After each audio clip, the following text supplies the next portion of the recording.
युगों पहले की बात है, जब धरती पर देवता भी विचरण करते थे, जब सत्य ही सबसे बड़ा धर्म था और जब एक स्त्री के संकल्प ने साक्षात मृत्यु को झुका दिया था। ये कथा है सावित्री की, एक ऐसी नारी की जिसने न केवल अपने पति के प्राण बचाए बल्कि स्वयं यमराज को अपनी बुद्धि से परास्त कर दिया। सुनिए ध्यान से, क्योंकि यह केवल एक कहानी नहीं है, ये सनातन धर्म का सबसे बड़ा सत्य है। मध्य देश, उत्तर भारत का एक समृद्ध और शक्तिशाली राज्य। वहाँ के राजा थे अश्वपति, महाप्रतापी, न्यायप्रिय और अपनी प्रजा से अत्यंत प्रेम करने वाले। उनके राज्य में सुख था, समृद्धि थी, शांति थी, परंतु एक दुख था, एक ऐसा दुख जो राजा को रात को नींद नहीं आने देता था। उनके कोई संतान नहीं थी।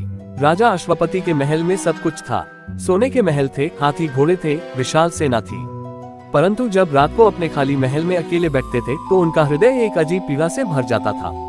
कोई नहीं था जो उन्हें पिता कहे, कोई नहीं था जिसकी किलकारी महल में गूंजे, कोई नहीं था जिसके लिए ये सारा राजपाट था। राजा अश्वपति ने निश्चय किया, वे देवी सावित्री की कठोर तपस्या करेंगे। 18 वर्षों तक उन्होंने घोर तप किया। 18 वर्षों तक केवल एक ही मंत्र उनके होठों पर था, हे देवी सावित्री, हे माँ, मुझे संतान दो। वे दिन में केवल एक बार भोजन करते थे, रात को धरती पर सोते थे। कड़ाके की ठंड में भी और जलती हुई धूप में भी उनकी तपस्या नहीं टूटी। वर्ष बीतते गए, 1 वर्ष, 2 वर्ष, 5 वर्ष, 10 वर्ष और फिर 18वां वर्ष आया और फिर वह दिन आया। आकाश में अचानक एक दिव्य प्रकाश फैल गया, सारा महल जगमगा उठा। राजा अश्वपति की आंखें चौंधिया गईं और उस प्रकाश के बीच से प्रकट हुई देवी सावित्री। देवी के वस्त्र सूर्य की किरणों जैसे चमक रहे थे। उनके मुखमंडल पर ऐसी आभा थी जो आंखों को देखते नहीं बनती थी। उनके हाथ में कमल था और उनकी दृष्टि में करुणा थी। देवी सावित्री ने कहा, राजन, तुम्हारी तपस्या से मैं प्रसन्न हूँ। तुम्हारे जैसा निष्ठावान भक्त मैंने युगों में नहीं देखा। मांगो, क्या चाहते हो? राजा अश्वपति ने हाथ जोड़े, उनकी आंखों में आंसू थे।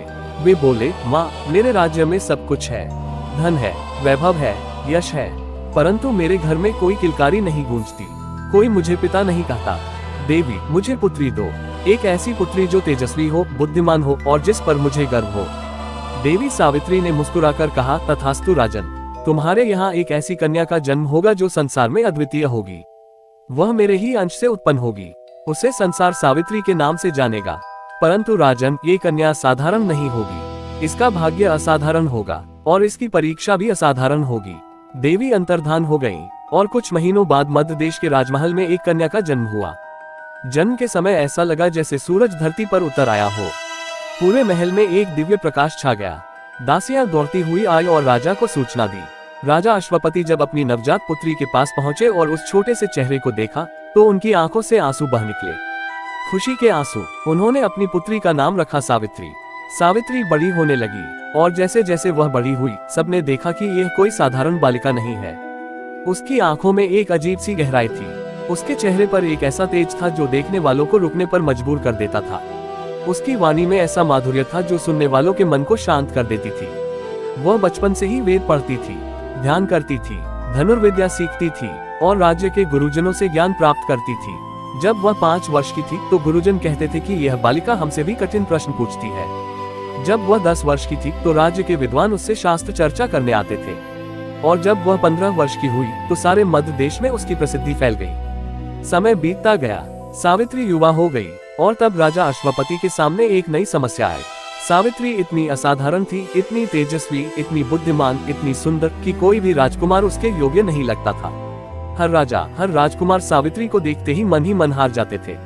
उनमें साहस नहीं था कि वे सावित्री के सामने विवाह का प्रस्ताव रखें। राजा अश्वपति बहुत चिंतित रहने लगे।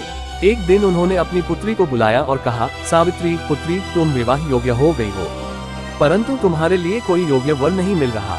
इसलिए मैं तुमसे कहता हूँ, तुम स्वयं जाओ, देश देशांतर में भ्रमण करो और जो पुरुष तुम्हें अपने मन के योग्य लगे उसे वर लो। मैं तुम्हारे निर्णय का सम्मान करूंगा। सावित्री ने शांत परंतु दृढ़ स्वर में कहा, पिताश्री, आपका आदेश शिरोधार्य है। मैं जाऊंगी और जब लौटूंगी तो अपना वर लेकर लौटूंगी। सावित्री निकल पड़ी, एक विशाल रथ पर सवार, राज्य के वृद्ध मंत्रियों के साथ। वह वन से वन, नगर से नगर, राज्य से राज्य घूमती रही। कहीं कोई राजकुमार पसंद नहीं आया, कहीं किसी में वह गुण नहीं थे जो सावित्री चाहती थी। किसी में बुद्धि थी पर साहस नहीं था, किसी में साहस था पर सत्यनिष्ठा नहीं थी, किसी में धन था पर विनम्रता नहीं थी। महीनों बीत गए और फिर एक दिन वो एक घने वन में पहुंची। शाल और सागौन के विशाल वृक्षों से भरा हुआ वन, पक्षियों की मधुर आवाजें गूंज रही थी। नदी का कलकल शब्द सुनाई दे रहा था। वहाँ एक छोटी सी कुटिया थी, मिट्टी और लकड़ी से बनी, साधारण परंतु स्वच्छ। और उस कुटिया के पास लकड़ी काटता हुआ एक युवक। सावित्री की दृष्टि उस युवक पर पड़ी और एक पल के लिए सावित्री रुक गई। ये युवक अन्य राजकुमारों जैसा नहीं था। न उसके पास कोई राजसी वस्त्र थे, न कोई आभूषण, न कोई सेना, न कोई वैभव, परंतु उसके चेहरे पर एक ऐसा तेज था, एक ऐसी सौम्यता थी, एक ऐसी शांति थी जो सावित्री ने आज तक किसी राजमहल में नहीं देखी थी। उसके हाथ लकड़ी काट रहे थे, परंतु उसके होठों पर एक मंत्र था। वह काम करते करते भी ईश्वर का स्मरण कर रहा था। सावित्री के मन में एक अजीब सी हलचल हुई। उसने अपने मंत्री से पूछा, ये युवक कौन है? मंत्री ने पता लगाया और बताया, राजकुमारी, ये युवक सत्यवान है, द्युमत्सेन के पुत्र। द्युमत्सेन कभी शाल देश के महाराज थे, परंतु उनकी आंखों की ज्योति चली गई। वे अंधे हो गए और उनके शत्रुओं ने उनका राज्य छीन लिया। तब से यह परिवार इसी वन में कुटिया बनाकर रहता है। सत्यवान अपने माता पिता की सेवा करता है, लकड़ी काटता है, फल फूल लाता है और इसी से परिवार का गुजारा होता है। सावित्री ने सुना, एक राजकुमार जो अब वनवासी है, एक पुत्र जो अपने अंधे माता पिता की सेवा करता है, एक युवक जिसके पास राज्य नहीं, वैभव नहीं, परंतु हृदय है, एक पुरुष जो गरीबी में भी अपना धर्म नहीं भूला। सावित्री ने सत्यवान को देखा। सत्यवान ने भी एक पल के लिए ऊपर देखा और सावित्री से उसकी दृष्टि मिली। उस एक पल में बिना एक भी शब्द बोले दो आत्माओं ने एक दूसरे को पहचान लिया और उसी क्षण सावित्री के मन ने निर्णय कर लिया, यही मेरा वर है। सावित्री वापस अपने पिता के पास लौटी। राजा अश्वपति ने पूछा, पुत्री, क्या तुमने कोई वर चुना? सावित्री ने सरल शब्दों में कहा, हाँ पिताश्री, मैंने सत्यवान को अपना वर चुना है। वह द्युमत्सेन का पुत्र है जो अभी वन में रहते हैं। और उसी समय वहाँ उपस्थित थे देवर्षि नारद। नारद ने सत्यवान का नाम सुना और उनके चेहरे पर चिंता की एक लकीर खींच गई। नारद ने कहा, राजन, सावित्री ने जो वर चुना है वह गुणों में श्रेष्ठ है। सत्यवान सच में महान है, उसमें सभी सद्गुण हैं, परंतु राजन, सत्यवान अल्पायु है। 1 वर्ष के बाद, ठीक 1 वर्ष के बाद सत्यवान की मृत्यु हो जाएगी। पूरे दरबार में सन्नाटा छा गया। राजा अश्वपति का चेहरा पीला पड़ गया। सभी मंत्रियों ने सिर झुका लिए। दासियां आपस में फुसफुसाने लगी और सावित्री खड़ी रही, निश्चल, निर्भय। राजा अश्वपति ने व्याकुल होकर कहा, पुत्री, तुमने सुना, सत्यवान अल्पायु है, 1 वर्ष बाद उसकी मृत्यु हो जाएगी। अभी भी समय है, किसी और को वर लो। और तब सावित्री ने जो कहा वह शब्द आज भी भारत के हर घर में गूंजते हैं। सावित्री ने शांत, दृढ़ और अटल स्वर में कहा, पिताश्री, एक सती नारी अपने जीवन में केवल एक बार पति चुनती है। मैंने सत्यवान को चुना है। चाहे वह 1 वर्ष जिए, चाहे 1 दिन, वह मेरा पति होगा और मैं उसकी पत्नी। मृत्यु भी इस संकल्प को नहीं बदल सकती। नारद मुनि ने सावित्री को देखा और उनके मुख पर एक मंद मुस्कान आई, जैसे उन्हें पता हो कि यह कन्या साधारण नहीं है, कि इस कन्या का संकल्प स्वयं विधाता को भी बदलने की शक्ति रखता है। नारद ने धीरे से कहा, राजन, इस कन्या को मत रोको। इसके भाग्य में जो लिखा है वह असाधारण है। और इस प्रकार सावित्री का विवाह सत्यवान से तय हो गया। विवाह से पहले सावित्री अपने माता पिता के चरणों में बैठी।